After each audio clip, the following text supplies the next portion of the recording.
Hello guys, so I wanted to do a video today on investment strategies. Now, before I jump into it, I think a good thing to talk about and actually show you as well is what happened recently. Now, a lot of you potentially, and a lot of what I've seen in the market and heard recently, is people got tied into becoming an emotional investor. Fear of missing out, I'm sure all of you guys have heard of that before, more so probably on a night out with your friends. But in this case, a lot of people had the fear of missing out on the opportunity to make a lot of money. So everyone jumped on board, and I'll jump in here and show you a few graphs that I've got up here in the background. So this is Cardano, which you may have heard of. If you saw around this time, a lot of the crypto space got a lot of hype because Bitcoin did as well, and that was leading the market. A lot of the coins are mutually exclusive with the Bitcoin coin itself, and that tied everything else into the craze that we saw. So down here you would have seen that before the hype really started to take place, there wasn't that many people looking on board and looking at investing. Then all of a sudden, all of these coins out of nowhere miraculously got all of this hype, and a lot of emotional investors start to throw their money in. Now, where did the majority of people throw it in? As you can see by the volumes traded, they actually threw it in at the peak. So emotional investors invested for the wrong reasons, and it was because they didn't want to miss out. They had no investment strategy behind it, and they jumped in at the peak, and guess what happened next? It went downhill, and they lost their money. Therefore, they become skeptical in the whole crypto space, and that leaves them feeling probably a little bit dismissive of it.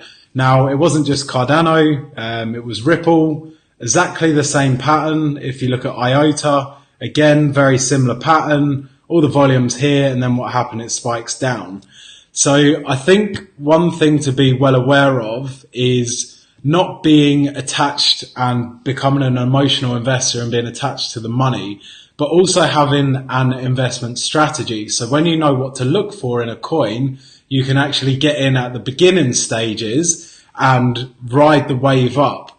But the investment strategy behind it is when you invest is called principal. So if you invested $1,000, say, into Ripple, let's use Ripple as an example. Now, Ripple was down at 30 cents when we were first looking at it, and then I know it moved up to, say, $1.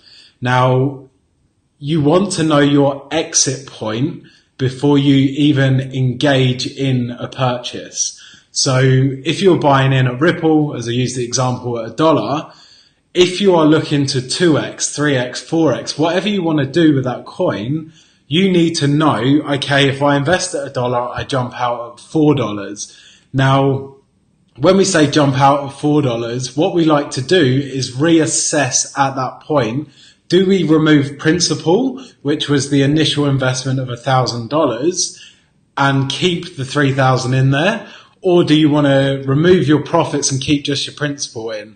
But what a lot of people tend to do is they get greedy and they leave all of their money in. Therefore, what happens at the time when they have hit their 2x, 3x, 4x, 10x, whatever play they were looking to do, that is when they lose it all because they don't have a strategy of, okay, at this point I will exit, or I'll exit my principal or a portion of what I initially invested. Now, there's a few different ways of doing it. This is just one way that's worked really well for our clients, but it's definitely something to think about. Don't invest at any point and just leave it in there and hope that it goes up. This is time to actually create generational wealth. So have an investment strategy behind it and think of how am I going to open up to different plays, and have that play in mind before you actually execute purchasing anything ahead of time.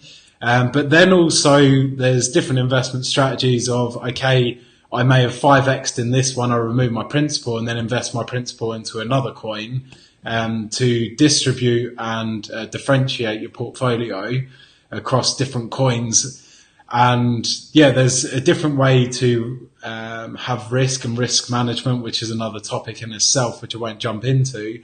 But I think the biggest thing to take away really is have an entry point, an exit point, and then reassess at the time that you do hit the levels that you want.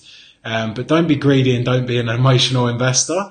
And if you have an attachment to the finances here, then you'll never be happy in your investment strategies. And even if you do receive the finance that you want, you still won't be happy because you'll want more. And when it leads to wanting more all the time, that's when you come up against the issues, like a lot of people have seen on the graphs that I showed. They would have got in and they want more and they held on to it. And a lot of people lost at this point because of the greed. So think about your investment strategy, entry, exit, and also what's the principle that you want to remove, or what's the amount that you want to remove at that point, if at all. Maybe you don't, but it's worth having an assessment at that point in time to the next step.